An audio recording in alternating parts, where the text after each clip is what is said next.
Hi guys, is my camera shaking? Am I in focus? Hi guys, today we are talking about movies.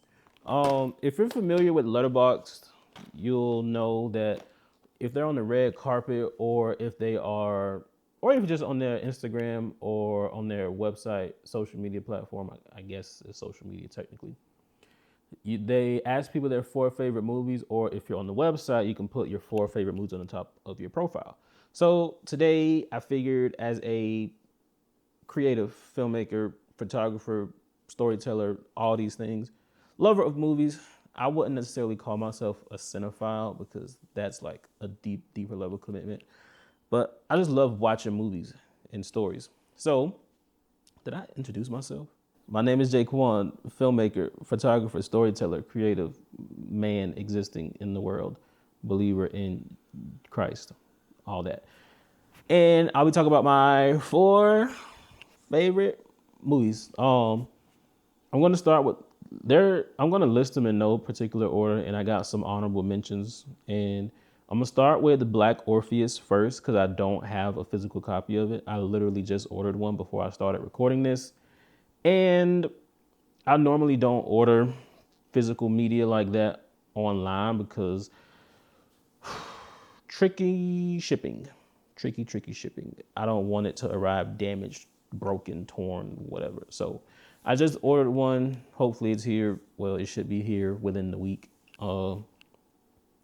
Yeah, so Black Orpheus is the telling or retelling of the Greek mythology of Orpheus. He fell in love with this lady through his music. She dies. He goes down to hell to try to get her back.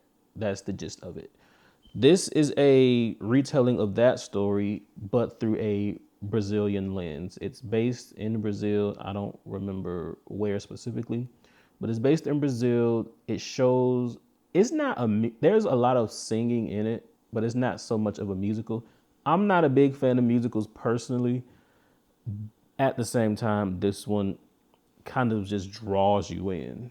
I mean, I guess that goes along with the Greek myth because he was a musician. And just seeing how colorful and bright and lively these people are, and I'm trying not to spoil it because it may be a niche movie a lot of people haven't seen. So yeah, I'm not gonna spoil it. Well, if you know the Greek myth, you'll know it, but that's besides the point. And it's just I think it really shows now for what it's worth. I'm not that studied in Brazilian culture, so I would have to research that more.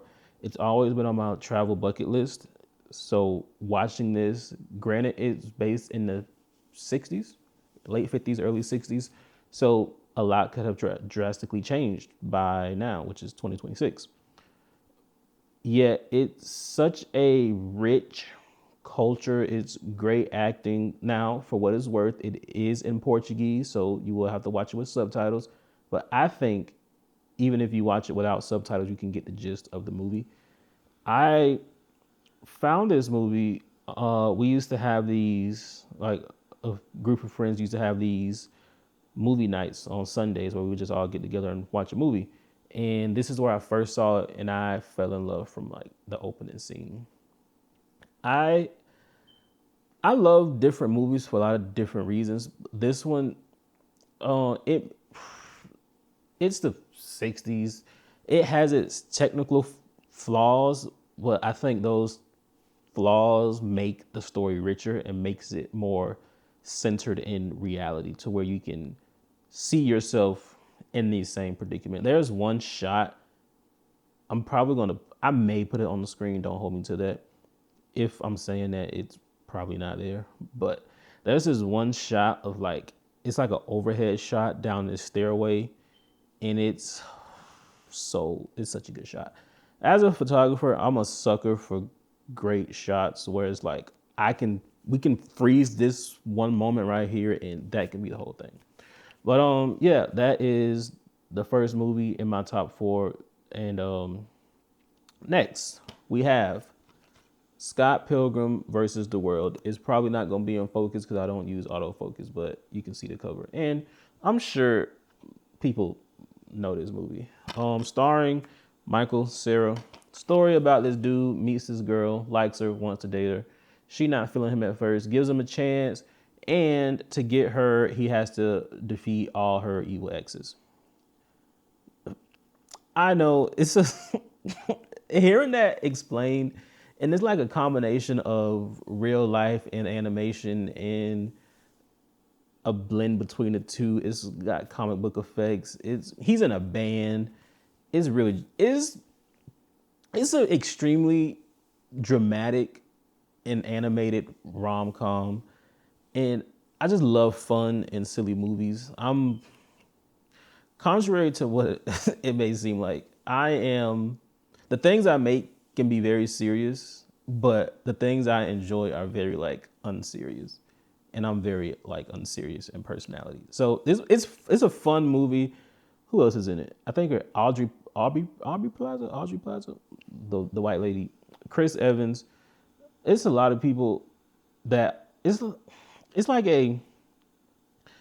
it technically might be like a straight to DVD movie in in notoriety, but it's really like a full production, and it's just so silly and fun. And I too would beat up all of the person I'm pursuing's exes if I had to do that. Now, I will say I am not a condoner of violence, but the things we do for love, right? Right, the things we do for love.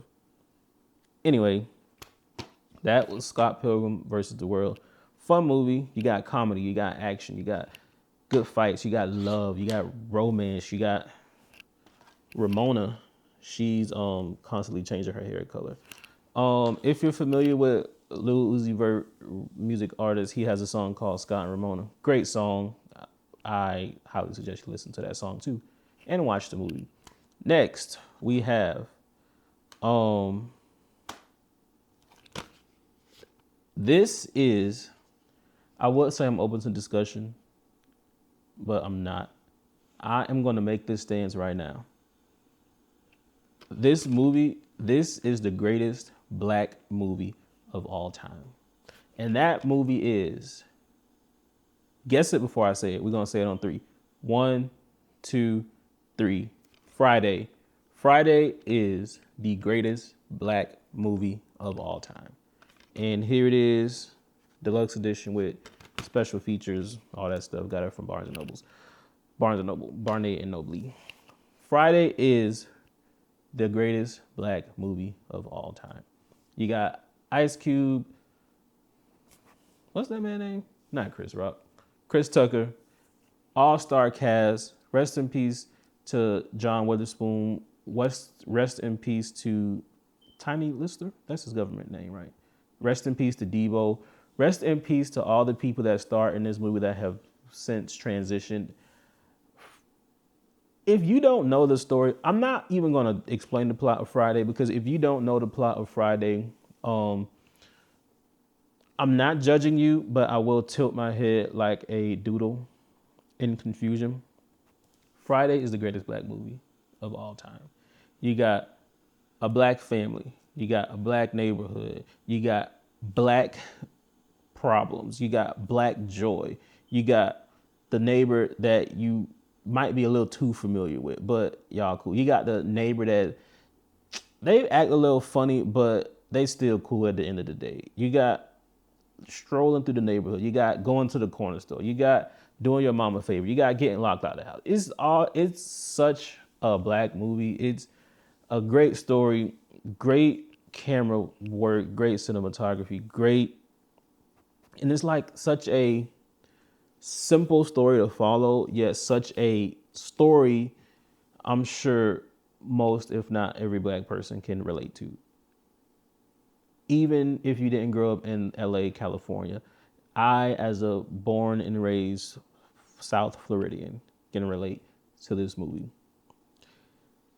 It is by far the greatest black movie of all time. I can watch this movie and recite it word from word. I can watch this movie and it's always like these small things that get my attention every time. It's always something different. Not necessarily something new, but something that kind of just like connects in a different way. Like, listen, man. I'm probably actually I gotta get another DVD player. But Friday, it's the greatest black movie of all time. And now this is the last movie of my top 4, but I got some honorable mentions here. This video 10 minutes already. Who cares? If you watched it this far, you might as well stick around and watch the rest. But this movie, this is my favorite movie of all time. My number one, my go-to. I fall asleep to this movie. Sometimes I just put it on and let it play in the background. I watch this movie at least once a month. That is the beautiful, amazing, directed by Barry Jenkins, Moonlight. Moonlight is my favorite movie ever. Moonlight tells the story of Chiron Little Black in 3 phases of his life. It is an exploration of identity, manhood, what it means to know who you are, community, family, life in Miami/South Florida, going through different phases, trying to understand how you exist and fit into the world. It's not really a standard story structure where you have like a beginning, middle, and end. It's more of a, well, not more of it. It is a coming of age movie to where you kind of just see his life play out, how different things take place, how he responds to these different actions or experiences, how the world around him is changing, how he evolves while some areas stays the same. You really don't get much resolution in the movie. I love movies like, y'all heard my knee pop? I love movies where there isn't much resolution in it. We kind of just see like life happen for people. And it's somebody, first off, I'm not going to say that. If you haven't seen Moonlight, I want you to stop what you're doing, pause this, go watch Moonlight, maybe cry a little bit, and then come back and finish the video. But Moonlight is such a beautifully shot movie. It's so much vulnerability that we really don't see from men in movies. It's such a rich story to where even if you can't relate to the main characters, anything, there is something in this movie for everybody. And did I cry the first time? I'm pretty sure, yeah, I'm almost certain I cried the first time I watched it. It was last year and they were doing like this IMAX movie re-release in theaters, and I went with a friend to go see it in theaters. Yeah, that was last year. And they had never seen the movie before. And one, I was jealous because I wish I could watch Moonlight for the first time again. And 2, they cried also. It's such a movie that really like punches you in the chest and makes you reflect on how you see yourself in the world, how other people may see you in the world, how you exist in the world. And I could talk about this movie forever, but I'm not. So yeah, that's my top 4 movies. Black Orpheus, copy of it is in the mail on the way. And Friday, Scott Pilgrim versus the World and Moonlight. And now for some honorable mentions. We got the classic. Is this my favorite Spike Lee movie? It might be. I will have to think about that. But we got the classic Spike Lee joint, Do the Right Thing. This is a box set that I actually won. And this is actually how this movie was like the catalyst of how I became friends with one of my closest. Oops. This is the movie. This is the catalyst of how I became friends with one of my closest friends. It's actually like cool. You got the cool artwork on the case. It comes with Do the Right Thing booklet with some notes about the movie and the script and all that stuff. And then you got 2 discs, more art. You got the movie, and then you got some behind the scenes and special features. That come with that. Do the Right Thing. Amazing story. Amazing story. Amazing production. One of the greatest movies of all time. I'm probably gonna cut this part out. Actually, if you're familiar with these videos I do, I don't cut much out, if anything. But Do the Right Thing. Same person gave me this movie. In the Mood for Love. Wong Kar-wai. Probably the greatest romance movie ever. If not top 3. I may consider top 10, but I'm not going lower than that. Chinese, you can watch the movie without the subtitles and get the plot of the story. Amazing movie, amazing cinematography, camera work, framing, blocking, all the nerdy, geeky stuff. Like I said earlier, I don't know if I said this or not, but there's just some shots in the movies that you can like pause it, screenshot it, take a print of that, print it, and hang it up on your wall. Great movie. Shout out to Jamin for both those. Interstellar. If you are aware of the fandom of director Christopher Nolan, you know his fan base can be a little unsettling, to say the least. Interstellar, I'm not the biggest fan of sci-fi movies because they can get confusing. Listen, South Florida public school education, I don't know what to tell you. This movie, in the way it uses filmmaking to explore space, science, and time, probably, I haven't seen many sci-fi movies. One of the greatest science fiction movies. And then you got the whole, I don't care about this movie spoiling. You got the whole fourth dimension. You got sending a message through time, sending a message through space and time to the past and the future. And it's like, come on, man. Great movie. The way the world ended up in that movie, I don't see that being a far-fetched idea. And this was a gift from a friend, birthday gift. It also came with a film cell, because you know Christopher Nolan movie shot on film, blah blah blah blah blah.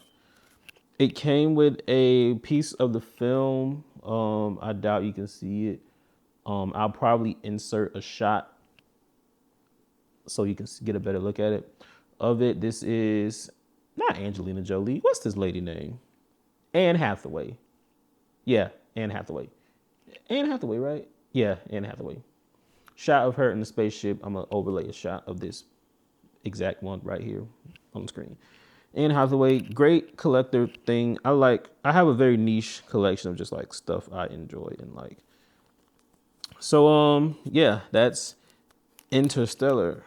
Another Christopher Nolan movie, The Dark Knight. Bane might be one of the greatest. Well, might be the greatest villain in a superhero movie. He was barring and beating the Pope out of Batman, Bruce Wayne. But, you know, superhero movies. And then I love the scene of the football field in the stadium. Great scene. Freeze that, print that. And I got all 3. Most of my DVDs come from thrift stores. I got all 3 of the Dark Knight movies from a thrift store, all in Blu-ray too, for like $6 in total. Can't beat that. Next, probably considered the greatest movie of all time, The Godfather. Is this 1 or 2? Yeah, The Godfather. I don't have the second one. This is actually my second copy of The Godfather. Again, I got this one from a thrift store. This is the widescreen version. Let me tell the story first. My first, whoa, brain freeze. My first copy of The Godfather, it was actually all three. It was a box set of all three movies. Got that from a thrift store. And I gave it to a friend. And then I found this one. This is sealed too. Never been opened. I mean, it's torn, but still sealed. And Godfather is 1 and 2. It really makes like 3-hour movies feel short. The Godfather is probably my North Star when it comes to lighting. Like, look at even on the cover. Oh, there's a reflection, but even on the cover, look how this is lit. Chef's kiss. All right, we got 3 more. This is 20 minutes. If you watch this, you really like me, you really like movies, or a combination of the two, or you just ain't got nothing better to do. Kill Bill. I'm for certain I was extremely too young when I first watched this. It happens. It happens to us all. Kill Bill. This is volume 1. I haven't. Is this sealed too? No, it's not. Got this again from a thrift store. I want volume 2, and I also want to get the because it came out recently. If you're not familiar with the story of Kill Bill, it was originally one whole movie, 4 hours long. They split it into 2. They put out the combination of the whole movie, volume 1 and 2 together, called The Whole Bloody Affair. I definitely want to get that, or if you're watching this and want to gift it to me, my birthday is in 5 months, whatever. Kill Bill is influenced by, well, if you aren't familiar with Quentin Tarantino, some say he copies, some say he steals. The movie is extremely referenced. The movie references so many different other movies. What they say, good artists copy, great artists steal, whatever. It's such a, and then, it's the thing about a white woman being a swordsman, whatever. It's such an interesting story because I too would go after or be very upset if the people I was working with and was so close with try to kill me at my wedding rehearsal. Oops, did I spoil it? The movie 20 years old, whatever. Like, yeah, I'm probably going to be upset and I'm probably going to hold a grudge. And that scene, the fight scene with Uma Thurman and Vivica Fox, that whole scene from knocking on the door to the daughter seeing the mom, what happened to her. I love that scene. I think about that scene a lot. Last 2. Peak cinema, not just black cinema. This is peak, just like the Martin Scorsese meme, absolute cinema. Menace to Society. I want, what was that, a Ford Mustang that Kane had? Yeah, I want that car. This movie is so good. If I'm not mistaken, this movie also was an inspiration for Friday, because a lot of the movies that were coming out around that time centering black people and black life and the hood or whatever were dark and violent, if my memory serves me right. Menace to Society. Listen. This was the Hughes brothers, right? Let me make sure. Yeah. This was directed by the Hughes brothers. If they never made another movie after Menace to Society, they did what needed to be done on that movie. Kane, Old Dog, all the characters. Watching Kane it's kind of reminiscent of, it kind of reminds me of The Godfather, as we see like Michael kind of descend into this like evil person.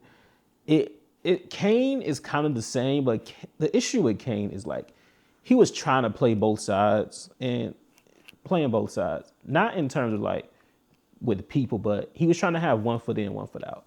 And you can see with Old Dog, he was all the way out there. And you got Sharif, and all these people are trying to steer and push Kane in the right direction. Yet Kane refuses to listen. Kane refuses to think he is bigger than the program. And Kane learned quickly, or not quickly, but by the end of the movie, Kane realized that he was not bigger than the program. Classic, amazing.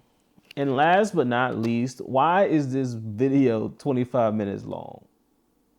Anyway, I'm serious. I could talk about movies all day, every day, especially movies I love. Last but not least, probably the greatest animated movie of all time. Top 10 at least. We have The Incredibles. This is a collector's edition. I've had this movie for like forever. Like this movie has been in my house forever. I've had this movie forever. I had a video game of The Incredibles. I love this movie. You know, classic family drama. You know, dad feels like he's not achieving much in life. He feels like he kind of like got married and like life fell apart. So now he's just out trying to redeem himself. Wife think he cheating. He just trying to find a reason worth living again. Kids being kids. You got the one friend that just stick around because, you know, we friends. The world, people have come and go, but you just got this one friend that has just remained. It's great animation, great story, great villain. Great villain? I say great villain. Syndrome's cool. You got the little Bob lady. No capes. Yeah. But long story less long. Incredibles. Incredible movie. Also Incredibles 2 was definitely worth the wait. And that's my top 4 favorite movies ever, plus some honorable mentions, just some movies I love that I'm passionate about. Movies, as I continue to write, create, think of more ideas for filmmaking. Oh, if you haven't seen the movie Girlhood, definitely go watch it. I think it came out in like 2014. It's in French. If you haven't seen Drylongzo, you should definitely watch that. If you haven't seen Killer of Sheep, you should definitely watch that. Directed by Charles Burnett. He also directed My Brother's Wedding. You should also watch that. If you have not seen A Different Image, I don't recall the director. I watched that recently. You should definitely watch that. I love movies. I love watching movies. I love talking about movies. If you have any movie recommendations or suggestions, please leave them in the comments. Send them to me however you can. If you want to give me DVDs, send me DVDs. Know somebody giving away DVDs, trying to sell DVDs, get rid of DVDs. Let me know. I'm not anti-streaming. I am anti not being able to get what I want when I want it, which is why I have DVDs. So when I want to watch something, I can just watch it. And I honestly, I think I have like 40-ish actual DVDs. I honestly only buy movies that I want to watch, like I've been meaning to watch for a long, long time, or I've seen and I really enjoyed. I'm not just like, I'm an ethical collector, guys. I'm not just getting stuff just to say I have it. Yeah, you know, we got to be ethical with this stuff. But nonetheless, thank you for watching me. I was saying something else. But yeah, as I continue to write movies, work on movies, shoot, film stuff for friends, film stuff with friends, film stuff for people that I'm hired for, as I continue to do this, before I finish this, photography is my number one passion. That will always be the main thing. But as I continue to think about these stories and shoot and make this stuff, it makes me understand movies more, and it also gives me a deeper appreciation for them, for like all the work and effort that goes into them. And I'm not saying it makes yeah, I am gonna say that. Having that understanding makes movies better. It also doesn't make up for bad movies. I'm sorry. Some movies are just bad. And yeah, but those are my 4 favorite movies and some honorable mentions. Uh, please like, comment, subscribe, share this with somebody else that likes movies. What are your 4 favorite movies? What are some other movies you like? If you have any movie suggestions, recommendations, like, oh, excuse me. Again, let me know. I'll add it to my list. I have a lot of suggested movies that I need to watch and catch up on. And yeah, that's it for me. Thank you. Love you. Bye.